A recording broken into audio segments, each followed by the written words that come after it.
funner the better, weirder the better. And go ahead. Just think about it. When you're 80 years old, you can be an ice cream guy and own a Rolls Royce. He owns an old Rolls Royce, eh? Which is actually, can you say that one more time? He owns a Rolls Royce at 80 years old. You know, that's just kind of neat. Think about it. And he's an ice cream guy. And he does the ice cream stuff there, so. But he actually does complain a lot too. 80 years old? Yeah. He doesn't look it. He's got a young wife too. Cool, guys. Now we're gonna interview you about us. You give us our honest opinion. So turn it on, and I'll just hold it. On. Okay. Can I do it with Richard?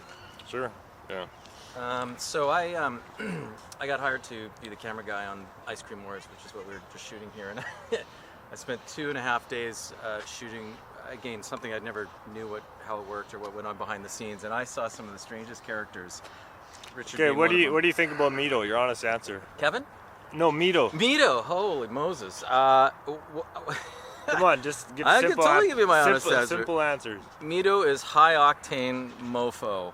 Yet he's got a twinkle in his eye, and when he gives you that look and a little smile, you know that there's a heart in there somewhere. And I'm not just saying that. What do you think about Richard?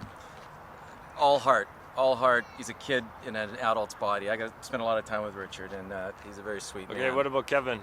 Kevin is, I think, he's the most normal out of the whole group, from what I could tell. Holy crap! And he's just a good, quiet guy that I think got thrown into a bunch of crazy people. It's the best I can say. What about Holly?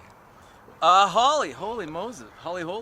She was the first one I really got to film, and boy, I got the whole story of how this all works in about 25 minutes. With her loading up ice cream and what about Stinky?